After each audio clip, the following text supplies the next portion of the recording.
thing will be better established. Do you know what, Richard, I think next season could be fantastic, you know, with teams that are vying not to be top four anymore. I think there's been a lot of talk over years gone by about maintaining that momentum to stay in the top four. I mean, Arsenal probably being the perfect example. But I think we're looking at teams not just wanting to be in the top four, wanting to win the league.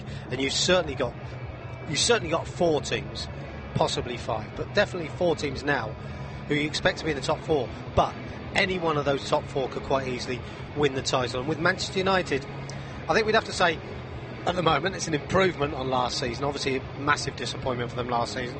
Definitely an improvement. And with Louis van Gaal comes in the close season with his new signings, it's a bit like when Jose Mourinho came last season, when he said, you know, he needed a bit of time to win something, to organise his squad, and he was given that time. Louis van Gaal, again, this season, he's done enough, obviously, to keep his job, but also to push Manchester United into the top 4, and then he'd be expected next season to win something. So the challenge is on for all 4 of those top sides. Yeah, for my mind, the biggest question mark is going to be about Manchester City, second place though they are at the moment. They've got the oldest of the squads, haven't they? And maybe needs the most work doing to it. I think also they seem to have the bigger problems. You know, obviously everybody talking now about will the manager stay, won't he? You know, is it an aging squad that needs restructuring? How do you get rid of the older players who are on so much money? It's going to be a big time for Man City, and they could fall foul because of that. OK, Manchester United and Arsenal are definitely up for challenging Chelsea next season. What about Liverpool? Well, Brendan Rodgers expects to be busy in the transfer window this summer, despite the arguable lack of success from last summer's efforts in the transfer market. I think as a club we'll be looking to strengthen the squad. It's as simple as that. I think every player here has had a great opportunity to work and work well, but naturally, come the end of the season, you want to look to improve the squad. And what I've said is that we've been short on goals this year, but that's not just strikers. That's a collective responsibility within the team. So a lot of focus has been onto the strikers, of course, but it's also a collective. You know, it's from our wide players, our midfield players, our defenders. You know. So these are areas that we've analysed and we want to improve going forward.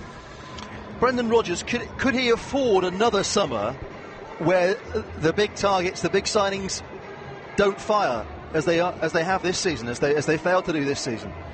I think he can for a short period. I think he's got to get the signings in that he wants. Big signings, big names. Liverpool will always attract those while they remain in and around European competitions. I think players will always want to play for Liverpool. Again, it's all about money.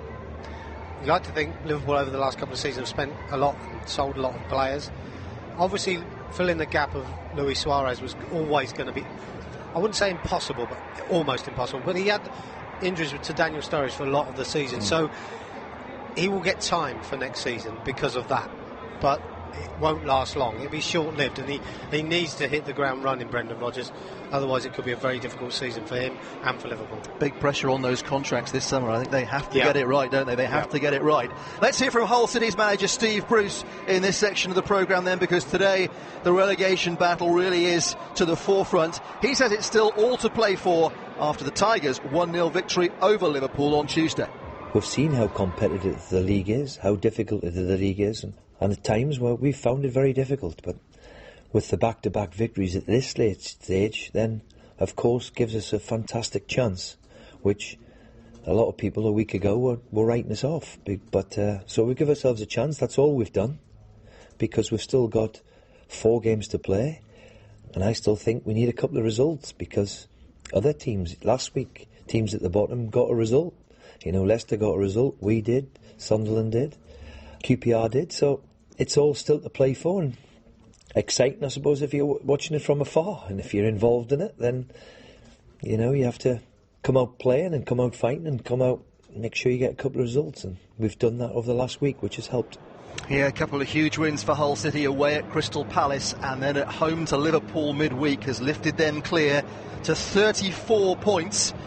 We reckon maybe 37, 38 might keep Hull or another team in the Barclays Premier League. They're at home to Arsenal on Monday night. The game that looms large for Hull after that is home to Burnley the following weekend, which could potentially put Burnley down if they don't get anything away at West Ham today. I mean, the fixtures today: Liverpool QPR featured game at 3 o'clock with Adam Bridge and Adrian Clark. Aston Villa Everton, Sunderland at home to Southampton, Swansea Stoke perhaps not so much, but West Ham Burnley also. I mean, it's a huge day in the relegation fight, Clive. Well, it's massive, isn't it? And I think, listening